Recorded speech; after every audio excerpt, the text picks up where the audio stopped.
Alrighty. Welcome to my presentation on Black Diamond Networks, their organizational design, structure, and change. So, let's look at their major issue. So, major thing right now is the economy. Economic issues. It's a rough job market right now. We need to make sure that we're competing to beat out our competitors, ensuring our quality with our consultants and clients, building those relationships. It's a very tough job market right now. A lot of people are looking for work. Companies cannot just seem to figure out what kind of budgets they can give, so we're seeing lower rates. And overall, we're seeing this underperforming people management. So how are the BDN employees treating their customers, treating their clients and consultants? It all stems from employees and how we're treating one another. So ultimately, when you have poor communication within a company, no team guidance, very little motivation from others to, continue on and continue to do good things, you kind of sink or swim. It's very independent based.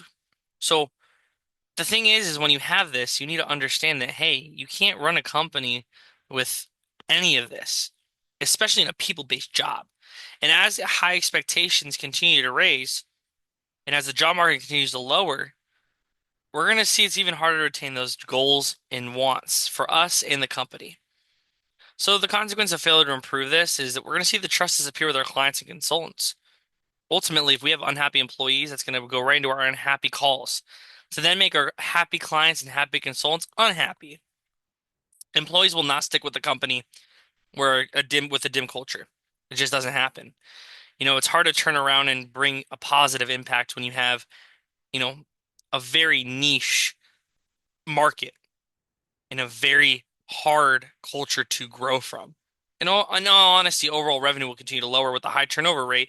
You won't have the people to help kind of overturn these positions to help with our clients and our consultants. It makes little room for growth in poor culture.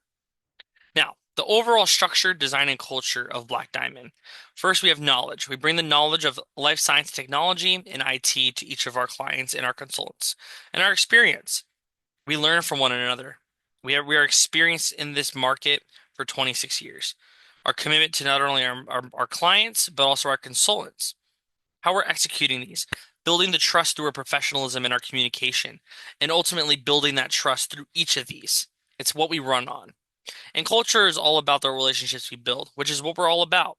Building relationships with our clients as well as our consultants. And we have a split desk model. So I, the recruiter, work with the account executive. I find the consultants.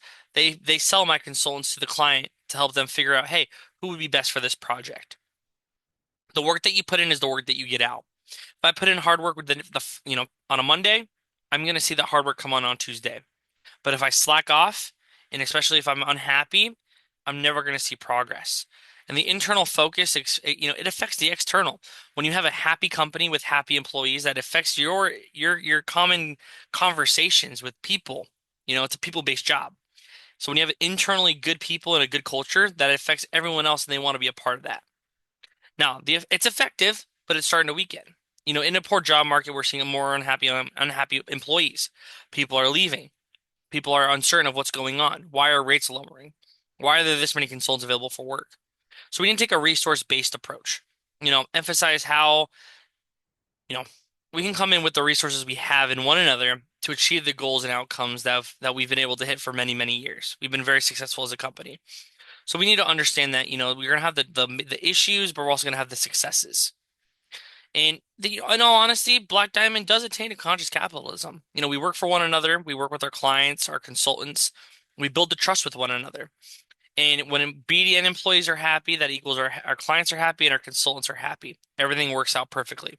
And it impacts the job right and forth. And really, our functionality of Black Diamond runs on our hard work based off how we're communicating with each other, the positivity we can bring to one another. Unfortunately, in the recruiting industry, you see a lot of recruiters, they'll reach out, get information, and you'll never hear from them again. So being that positive, reoccurring resource builds that trust. Now, the plan for improvement, right? So ultimately, in 8 steps, we need to create the urgency for a positive company culture with how we manage our people. Build the idea of how employees can attain to a positive company culture in this very stressful job market. Then we need to strategize, hey, how can we be successful? We have the idea of what we need to do. How can we strategize this? Communicate this on both sides of the desk. How can we push forward for this? How can we push forward for our consultants to see this improvement in how we want to be as a company? And puts the power in the hands of us, the recruiters and the account executives. And we're going to be generating these goals as this process is implemented. And as we continue to sustain these goals, we're going to continue to generate newer standards to help incorporate further change. Practically, we're going to keep raising the bar as we continue to go on. As we continue to go up, we want our goals and everything to go up as well with the company. Now, the challenge is to change. A job market is very uncertain. It can have a good day, a bad day. Things can happen. The market's always changing, and it's a people-based job. Not everyone's going to be positive. You could be the most jolly fellow in a company calling a consultant, and all of a sudden they have a negative attitude. You might be cursed out. Honestly, it's happened to me, and they can be unhappy with how a certain situation is going. And the clients can also be obsessed with us as we have no consultants who fit what they're looking for. And an overall employee morale, we need to support each other through the struggle. We need to make sure that our resources are present and we're rooting for one another. So really what we need to look for in the people management side is, hey, do what you can do at your best and support each other at all times. So, adjusting that positive proactive model in the company with people management means no negativity, making sure our communication with one another is at top notch, and understanding how to control what you can control. We can't control the market, but we can control our attitude and our growth in the company. That's what's most important. So really, we learn the lesson of, managing your people is how it's key to how we interact with one another, being positive and working with each other, rooting for one another, and designing a structure for growth and even further positivity. So hey, if we can continue to grow out, be positive with our consultants, that means that we're going to have more positions to work. More companies are going to want to work with us as the people who we place with them, our consultants we're presenting, show the same values and culture that we do here. And, being at your best means you're not letting outside factors ruin a day. You can't control it. So ultimately, we just need to be putting our best foot forward. And, strategizing for better people and for better change in people management, that ultimately comes down to how, when we have change, how our employees embrace that, how it keeps us relevant.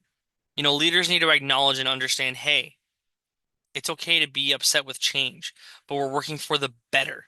So both of those Wall Street Journals articles very much state that right then and there. Because you need to understand your past failures and work for the future. So understanding, man, what did we do wrong here? Did we not, bring the good change to our employees? How do they react to it? And ultimately, we're our leaders helping one another. We need to work for the future, not just the present. There are my sources. Thank you so much for tuning in. Thank you.